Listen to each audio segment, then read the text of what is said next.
sorry, I forgot to add one thing. I want to stress to you too how much we've prepared. We've done 8 practices. Most of my kids do 6 and a couple multiple choice practices, which you don't even have to worry about. You guys are super prepared.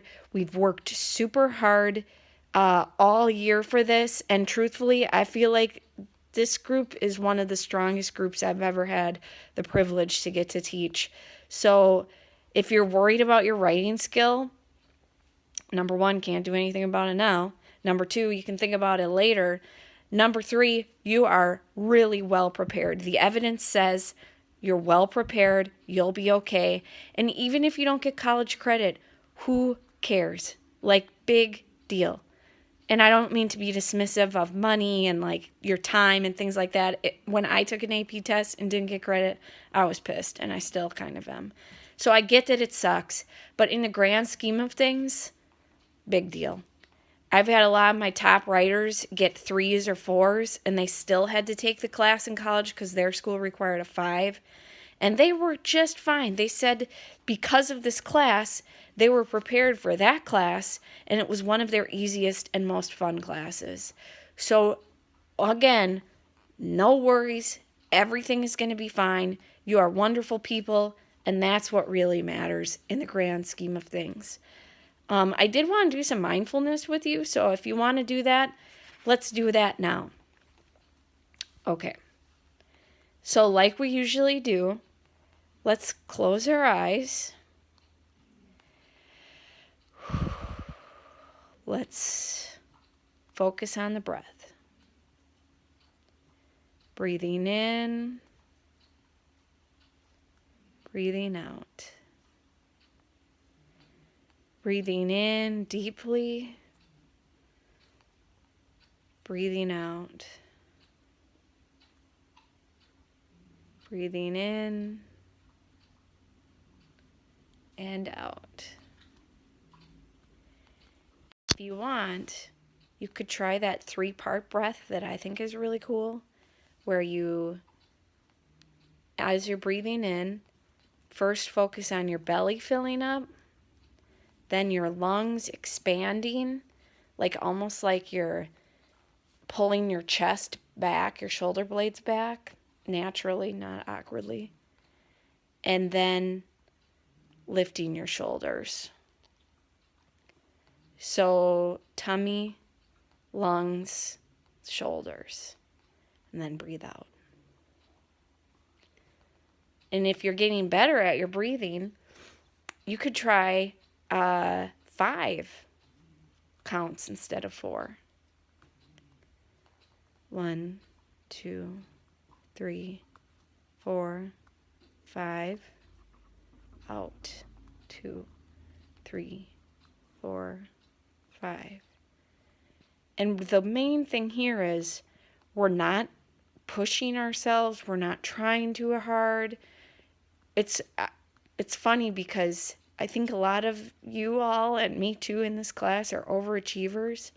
We, when we hit a ball, we hit the home run. We try to hit the home run.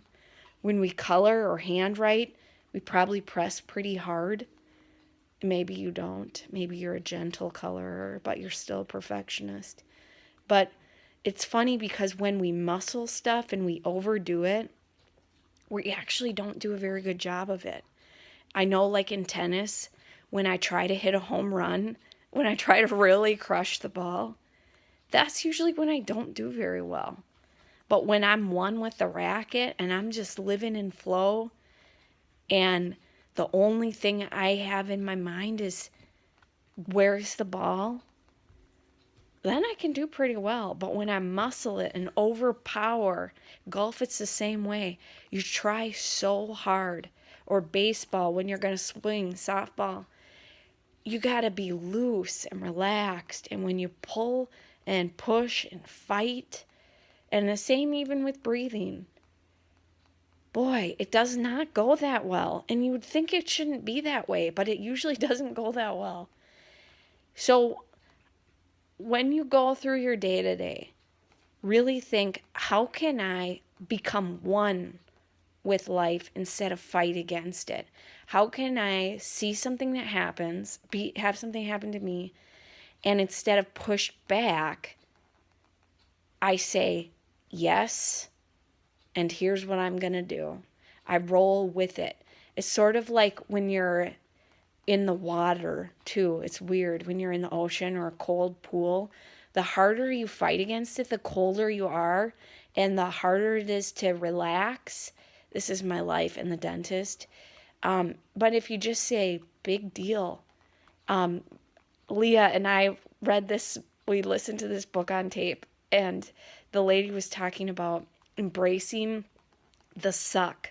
She was going to try to run a 5K, and she just couldn't get past a mile. It was too hard. And it was for a Marines 5K. And so she talked to this Marine leader, I don't know the title for a Marine boss, but she talked to him, and he said, yep, there's no more tips that I can give you. No, it's not about the running. It's about embracing the suck. You just got to say to yourself, this sucks. I'll embrace it. Got to embrace the suck. I learned about embracing the suck when I was in college, and I hated how hot it was outside. Like, it's just so dang hot all the time, and you get sweaty, and it's uncomfortable. But when I finally learned, yeah, it's really freaking hot. It's super uncomfortable. I just got to embrace it. I got to be okay with being sweaty, and maybe my hair will be messy, and maybe my face will feel greasy. All of the things that happen when it's really hot in Minnesota, humid. Embrace the suck. And it's strange when you finally embrace the suck. Same thing happened to me with winter. Embrace it, and it's actually not that bad. Dentist, same thing. So if you can, quit muscling against stuff and try to go with it. Try to embrace the suck and see what happens. And so when you're thinking about tomorrow, tonight, getting through this time, worries about tests, embrace the suck. It sucks. It's going to suck. It's going to be unpleasant. Maybe you won't get credit. It's totally possible. But what are you going to do about it right now? Well, right now you can't do anything about it. Tomorrow you can try your best. And if your best isn't enough to get you credit, first off, I don't know that was... I do not think you should label yourself as, I got a 2, so I'm a 2 person. Not at all. This is a snapshot of your life, a snapshot of a moment in time. So not a big deal. Honestly, everything's going to be fine. And one day this is going to feel like small potatoes because there's a lot more suck you'll have to embrace later, unfortunately. But I love you guys. You are truly, all of my kids are my favorites, but you guys are my favorites. But they're all my favorites. But I really liked being your teacher. And no matter what happens, I love you. And I'm so excited that we got to work together. You're still doing mindfulness. Let's finish out with some breathing.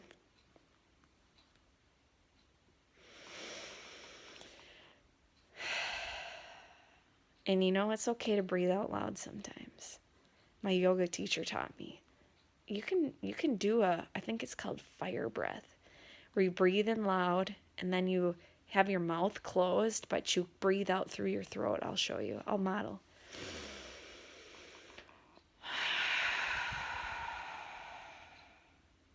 Feels pretty good.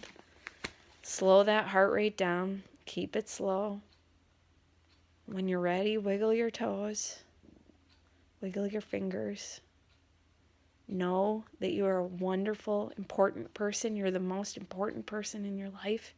Without you being healthy and your best, not much else matters. Honestly. You're special. You're important. We need you. Test doesn't really matter. I hope you have an awesome day today and do some cool stuff. And I will talk to you in our last video. Bye.